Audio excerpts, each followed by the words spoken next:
ప్రభునందు ప్రియమైన దేవుని బిడ్డలకు మన ప్రభైన యేసు క్రీస్తు నామున శుభములు కలుగును గాక. ఈ యొక్క దినమందు దేవుని యొక్క వాక్య ధ్యానం కొరకు పరిశుద్ధ బైబిల్ గ్రంథం నుండి కీర్తనాకారుడు దావీదు మహారాజు రచించిన వాక్య భాగములో నుండి 11వ అధ్యాయము కొన్ని వచనాలు మనము ధ్యానం చేయడానికి ప్రభు మనకు సహాయము చేయునుగాక. జీవజల ఊటలు by doctor Swapna online ministries నుంచి వెలువడుతున్న ఈ యొక్క వాక్య ధ్యానము మన జీవితములకు ప్రభు ఆశీర్వాదకరంగా ఉంచునుగాక. ఆమేన్. 4వ వచనంలో యెహోవా తన పరిశుద్ధ ఆలయంలో ఉన్నాడు. పరిశుద్ధ ఆలయము, యెహోవా సింహాసనము ఆకాశమందున్నది. ఆయన తన పరిశుద్ధ ఆలయంలో ఉన్నాడు. ఆత్మస్వరూపి అయిన యెహోవా దేవుడు పరలోకమందున్న సింహాసనములో ఆసీనుడు అయ్యున్నాడు. ఆయన ఆసీనుడు అయ్యున్నప్పుడు ఎంత మహామహిమలో వసించుచు ఉన్న ప్రభువుగా మనం అక్కడ ఆ ప్రభువును చూస్తాం. యేషయ భక్తుడు కూడా ఆ యొక్క పరలోక దర్శనాన్ని చూసినప్పుడు వర్ణించాలవి కాని ఆ మహామహిమను ఆ భక్తుడు చూసి తరించిపోయి ఆశ్చర్యంగా తన యొక్క జీవితము ఎంత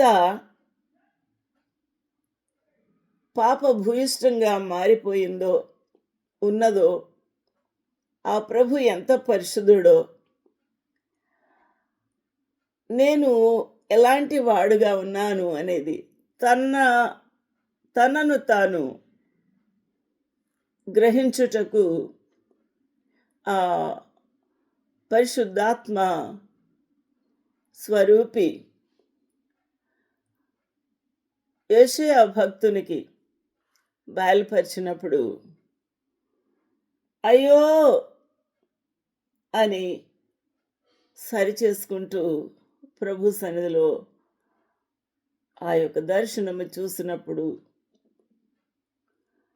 ప్రభు పాదాల దగ్గర పడి ఉన్నాడు. ఇది రాజైన ఉజ్జియా కాలమందు, ఉజ్జియా మృతి నొందిన సంవత్సరం అది. ఆ సంవత్సరమున తదుపరి రాజ్య పరిపాలన ఏ విధంగా ఉండబోతుందో అని ప్రభు సన్నిధికి చేరి ఉన్నాడో ఏమో. అయితే తను ప్రార్థన పూర్వకంగా ఉన్నప్పుడు ఆ పరలోక దర్శనమును చూస్తూ ఉన్నాడు. ఆ పరలోక దర్శనములో అత్యున్నతమైన ఆయన సింహాసనమునందు ప్రభు ఆసీనుడై ఉండగా చూచి తిని ప్రభు యొక్క సింహాసన ఆసీనుడైన స్థితిని యెషయా భక్తుడు దర్శనములో చూచి ఉన్నాడు. ఆయనను వర్ణిస్తూ ఉన్నాడు. ఆ దేవాలయము, యెహోవా తన పరిశుద్ధ ఆలయములో ఉన్నాడు. ఆ ఆలయమంతా కూడా ఆయన చొక్కాయి అంచులు దేవాలయమును నిండుకొనెను. ఆ పరిశుద్ధ ఆలయము అంతా కూడా ప్రభు ధరించిన చొక్కాయి అంచుల వరకు నిండుకొని ఉండెను. In the year that King Uzziah died, I saw also the Lord sitting upon a throne, high and lifted up, and his train filled the temple. అంత అద్భుతమైన ఆ సన్నివేశాన్ని చూసినప్పుడు అక్కడ ఆయన గమనించిన అత్యద్భుతమైన దృశ్యం ఏమనగా, ఆ ప్రభువుకు పైగా సెరూపులు ఉన్నారు. ప్రభు సింహాసనాసీనుడై కూర్చొని ఉంటుండగా సెరూపులు నిలిచి ఉన్నారు. ఒక్కొక్క సెరూపుకు 6 రెక్కలు ఉండెను. ప్రతి వాడు 2 రెక్కలతో తన ముఖమును, 2 రెక్కలతో తన కాళ్ళను కప్పుకొనుచు, రెంటితో ఎగురుచూ ఉండెను. కాబట్టి 2 రెక్కలు ముఖమును మొట్టమొదటిగా కప్పుకుంటూ ఉన్నారు. అనగా ప్రభు యొక్క తేజస్సును, మహిమను, ఆయన స్వరూపమును చూడలేని ఆ మహామహిమ వశుడై ఉన్న ఆ ప్రభువుని చూడలేక ముఖాన్ని కప్పుకుంటూ ఉన్నారు. 2 రెక్కలతో కాళ్ళను కప్పుకున్నారు. ప్రభు సన్నిధిలో నిలుచుటకు యోగ్యత లేదు ప్రభు అని కాళ్ళను కనిపించకుండా కప్పుకొనుచు, రెంటితో ఎగురుచు ఆ సెరూపులు ఎగరవలసిన వారి యొక్క డ్యూటీని చేస్తూ ఉన్నారు. వారు నోటితో ఏ పని చేస్తున్నారు? వారు సైన్యములకు అధిపతి యగు యెహోవా పరిశుద్ధుడు, పరిశుద్ధుడు, పరిశుద్ధుడు, సర్వలోకము ఆయన మహిమతో నిండి ఉన్నదని గొప్ప స్వరముతో గాన ప్రతిగానములు చేయుచూ ఉండిరి. పరిశుద్ధుడు, పరిశుద్ధుడు, పరిశుద్ధుడు ఎవరు? ఆయన సైన్యములకు అధిపతి యగు యెహోవా. సైన్యములు ఎవరు? దేవదూతలు ఆయన సైన్యమే, భక్తులు ఆయన సైన్యమే, సర్వ ప్రకృతిలో ఉన్న జీవులు అందరూ కూడా ఆయన సైన్యమే. ఈ సైన్యములకు ముందుగా వెళ్ళువాడు అధిపతి. సైన్యములకు అధిపతి యగు యెహోవా పరిశుద్ధుడు. ఆయన ఎటువంటి వాడు? పరిశుద్ధుడు. ఆయన మహామహుడు, ఆయన మహోన్నతుడు. సర్వలోకము ఆయన మహిమతో నిండి ఉన్నది. ఆయన యొక్క మహిమ వలననే, ఆయన కరుణామృతము వలననే, ఆయన దయా అమృతము వలననే, ఆయన కరుణధారలు ఒలకబోస్తున్న ఆ జీవజల నదుల వలనే సర్వజీవులు తృప్తి చెందుతూ ఉన్నాయి. ఆయన యందు భయభక్తులు కలవారి యొక్క ఆశను ఆ జీవజల నదులు తీర్చుచూ ఉన్నాయి. దేవునికి మహిమ కలుగునుగాక.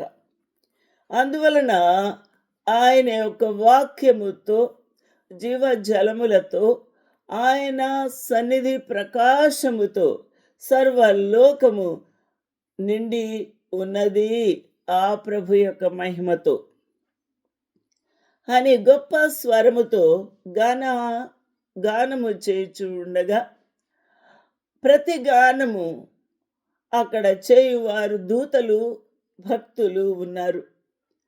కాబట్టి ఇంత గొప్ప ఈ యొక్క స్తుతి గానములు కోటాను కోట్ల దేవదూతల మధ్య, ఆ యొక్క మహాసేన అయిన పరిశుద్ధుల సమూహముల మధ్య, ఆ భక్తుల మధ్య, 24 పెద్దల మధ్య ఆ ప్రభువు సింహాసనాసీనుడై ధవళ వస్త్రముతో, ఆయన మెరియుచున్న కాంతితో, ఆయన మహాప్రభావముతో నిండినవాడై ఆసీనుడై ఉంటుండగా సెరూపులు ప్రభువును స్తుతించుచూ ఉన్నారు.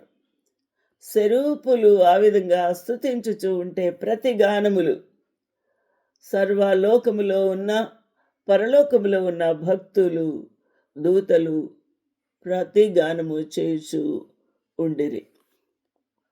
ఇది ప్రెజెంట్ కంటిన్యూస్ టెన్స్. దేవునికి మహిమ, ఘనత, ప్రభావము కలుగునుగాక. Above it stood the seraphims. Each one had 6 wings. With a twain he covered his face, and with the twain he covered his feet, and with the twain he did fly. And one cried unto another, and said, Holy, holy, holy is the Lord of hosts. The whole earth is full of his glory. And the post of the door moved at the voice of him that cried, and the houses was filled with smoke. వారు ఈ విధంగా స్తుతించుచూ ఉండగా వారి కంఠ స్వరము వలన గడప కమ్ముల పునాదులు, పరలోక పట్టణ గడప కమ్ముల పునాదులు కదలుచు మందిరము ధూమము చేత నిండగా, స్తుతుల గానముల ప్రతి గానముల చేత ఆ పరలోకములో ఉన్న పరిశుద్ధాలయము నిండి ఉండగా యెషయా భక్తుడు చూస్తూ ఉన్నాడు. అప్పుడు గ్రహించాడు తను ఎంత స్వల్పియో, ఎంతగా ప్రభు సన్నిధిలో నలుపుగా పాపిగా నిలబడ్డాడు. ఆ దృశ్యములు చూచుటకు కూడా యోగ్యత లేదు కదా అని పశ్చాత్తాపడుతూ, నేను అయ్యో నేను అపవిత్రమైన పెదవులు కలవాడను. యెషయా గ్రంథము 6వ అధ్యాయము మనము ధ్యానము చేస్తూ ఉన్నాము. యెషయా గ్రంథము 6వ అధ్యాయము మొదటి 4 వచనముల తర్వాత 5వ వచనం. అయ్యో నేను అపవిత్రమైన పెదవులు కలవాడను, అపవిత్రమైన పెదవులు గల జనుల మధ్యను నివసించువాడను. అనగా ఈ సర్వలోకము కూడా పాపము చేతను అపరాధముల చేతనే ఉంది. కాబట్టి నీతిమంతుడు లేడు, ఒక్కడును లేడు. అటువంటి అపవిత్రుల మధ్యనే నివసించుచూ ఉన్నాను అని ఒప్పుకుంటూ ఉన్నాడు. నేను అపవిత్రమైన పెదవులు గలవాడను. ఎవరైనా నేను పరిశుద్ధుడను, నీతిమంతుడను, నేను భక్తిపరుడను, నేను చాలా పెద్ద దైవజుణ్ణి అని ఎవరైనా అంటే అది అబద్ధమే. ఎందుకనగా నీతిమంతుడు లేడు, ఒక్కడు లేడు. మనము కేవలము అల్పులము, ఆ ప్రభు యొక్క దాసులము అయి ఉన్నాము. అందువలన మనకు ఘనత గాని ప్రభావములు గాని చెల్లవు. ఆ ప్రభుకే ఘనత, మహిమ, ప్రభావములు ఎల్లవేళలా కలుగును గాక అని మనము స్తుతులు చెల్లించవలసిన వారమే. అత్యధికమైన స్థానములో మహామహిమలో వసించువాడు ఆయన ఒక్కడే అని మానవులు గ్రహించవలసి ఉన్నది. ఆయనకు చెందవలసిన మహిమను ఎవరు దొంగల రాదు అని మనము గ్రహించవలసిన వారమై ఉన్నాం. నేను నశించి తిని ఆ విధంగా ఎవరైతే చేయిచు ఉన్నారో వారు ఈ యొక్క యెషయా భక్తుని వలె నశించి ఉన్నారు అని గ్రహించవలసి ఉన్నది. యెషయా కూడా భక్తుడే, ప్రవచించిన ప్రవచనకర్త అయినప్పటికీ కూడా తాను నశించి తిని అని ఒప్పుకుంటూ ఉన్నాడు. నేను నశించి తిని, నేను యెహోవాను కనులారా చూచి తిని అని అనుకున్నాను. ఇది నా గర్వమే, ఇది నా అహంకారమే. అయ్యో అని పశ్చాత్తాపడుతూ ఉన్నప్పుడు అప్పుడు సెరూపులలో ఒకడు తాను బలిపీఠం మీద నుండి కారుతో తీసిన నిప్పుతో చేత పట్టుకుని వచ్చి ఉన్నాడు. ప్రభు యొక్క సింహాసనము నిప్పుల అగ్ని జ్వాలలతో నిండి ఉన్నది. అక్కడ అగ్ని నిప్పులు ఉన్నాయి. వాటిని ఎవరు తాకగలవారు, తీసుకొని రాగలవారు ఎవరు లేరు. అక్కడ యెషయా భక్తుడి యొక్క ప్రార్థన దేవుడు విన్నాడు. యెహోవా దేవుని యొక్క ఉత్తరము ఆ యొక్క యెషయా భక్తుని పశ్చాత్తాపము ఆయనను పవిత్రపరచుటే. అందువలన మొట్టమొదటిగా ఆ యొక్క సెరూపులను కారుతో నిప్పులు పట్టుకొని వారు నా యొద్దకు ఎగిరి వచ్చి, ఆ సెరూపులలో ఒకడు నా యొద్దకు ఎగిరి వచ్చి నా నోటికి దానిని తగిలించి ఉన్నాడు. నిప్పు మన నాలుకకు తగిలినప్పుడు, మన పెదవులకు తగిలినప్పుడు ఏం జరుగుతుంది? కాలిపోతుంది. కానీ సెరుపులేమన్నాడు, ఇది నీ పెదవులకు తగిలెను, అది పరిశుద్ధ అగ్ని, పరిశుద్ధుల పరిశుద్ధ దేవుని యొక్క నిప్పు కణము. దేవుడు అగ్ని అయి ఉన్నాడు కాబట్టి ఆయన తాకగానే పవిత్రమైన ఆ పెదవులు తగిలేను గనుక, నీ పెదవులకు ఈ నిప్పులు తగిలేను గనుక నీ పాపమునకు ప్రాయశ్చిత్తమాయను. ఒప్పుకున్నాడు కాబట్టి ప్రాయశ్చిత్తమైంది. ఒప్పుకున్నాడు కాబట్టి దేవుడు నిప్పు కణములను సెరూపుతో పంపించి ఉన్నాడు. ఒప్పుకున్నాడు యెషయా భక్తుడు కాబట్టి తాను పవిత్రుడగుటకు ఆ ప్రభువుని అర్థించి ఉన్నాడు. హృదయము తెరుచుకున్నాడు, ఏడ్చుచూ ఉన్నాడు అయ్యో అని. ఈ రోజున నీవు నేను కూడా దేవుని సన్నిధిలో నువ్వు ఏడుస్తే, నువ్వు మొర్ర పెట్టుకుంటే, నువ్వు పశ్చాత్తాపడితే, ఎంత మురికితో మస్సుతో దౌర్భాగ్యమైన స్థితిలో నువ్వు పడి ఉన్నావో నిలబడి ఉన్నావో అర్థం చేసుకుంటే మన బ్రతుకులో ఏం కలుగుతుంది? ప్రాయశ్చిత్తము దేవుడే పంపిస్తాడు. తన ప్రశస్తమైన రక్తముతో నిన్ను కడుగుతాడు, శుద్ధి చేస్తాడు. అందువలన నీ దోషము తొలగిపోతుంది. యెషయా భక్తుని యొక్క పితరుల దోషము, ఆయన జీవితంలో ఉన్న దోషము సమస్తమును కూడా ఆయన తుడిచివేసి ఉన్నాడు. అందువలన మన పాపములను మనం ఒప్పుకొని ఎడల, యోహాను వ్రాసిన మొదటి పత్రిక 1వ అధ్యాయము 7వ వచనములో, మన పాపములను మనం ఒప్పుకునే ఎడల ఆయన నమ్మదగిన వాడు, నీతిమంతుడు కనుక ఆయన మన పాపములను క్షమించి సమస్త దుర్నీతి నుండి, సమస్త దోషము నుండి, సమస్త పాపము నుండి మనలను ఒప్పుకున్న వారిని పవిత్రులనుగా చేయును. నీ పాపమునకు ప్రాయశ్చిత్తము ఆయను అని యెషయా భక్తునికి సమాధానము దొరికింది. ఇది అనగా ఈ నిప్పు కణములు, ఈ యొక్క నిప్పు కణములు చేత పట్టుకుని వచ్చిన సెరుపు, ఇది నీకు తగిలేను, ఇది నీ పెదవులకు తగిలేను కనుక నీ పాపమునకు ప్రాయశ్చిత్తమాయను, నీ దోషము తొలగిపోయెను అనెను. హల్లెలూయా! ఎంత పెద్ద reaction! The reaction in between the Isaiah and in between the holy God, and the response of the Lord by sending his seraphims through the coal of fire, hallelujah, to cleanse his all the iniquity whichever it may be hidden in his life. Hallelujah! ఎంత గొప్ప దేవుడు. He laid it upon my mouth and said, lo, this hath touched thy lips, touched your lips, and thine and your iniquity is taken away, and your sin purged. పరిశుద్ధపరిచి ఉన్నాడు, purify చేసి ఉన్నాడు. దేవునికి మహిమ ఘనత ప్రభావం కలుగునుగాక.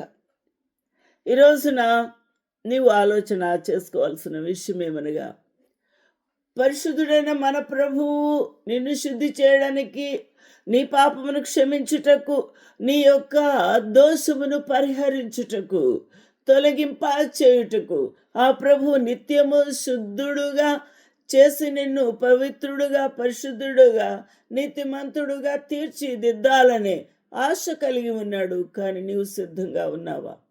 నువ్వు పాపలు ఒప్పుకొని సరి చేసుకోవాలన్న ఇష్టము కలిగి ఉన్నావా అనేదే ప్రశ్న. హల్లెలూయా! అందువలన ఇంత గొప్ప సన్నిధిలో ఆ యొక్క యెషయా భక్తుణ్ణి శుద్ధి చేసిన దేవుడు, హల్లెలూయా, తన కను దృష్టి చేత ఆయన వారిని పరిశీలించుచూ ఉన్నాడు. నీ కను దృష్టి ఏ విధంగా ఉంది? నీ హృదయ ఆలోచనలు ఏ విధంగా ఉన్నాయి? నీ యొక్క అంతరంగ జీవితం అంతా కూడా ఏ విధంగా ఉందో ఆయన రికార్డ్ చేసి ఉన్నారు. There are evidences which were written in your book which was kept for the witness before the judgment seat of the Holy God.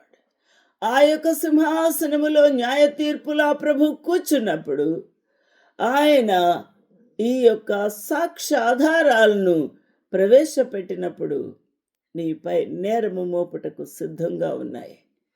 అవి నీ ముందుకు వస్తూ ఉన్నాయి, నీ వెనకాల కూడా నడుస్తూ ఉన్నాయి. నీ పాపములు నిన్ను తీర్పునకు అప్పచెప్పుచున్నవి. జ్ఞాపకం చేసుకుందాం, సరి చేసుకుందామా?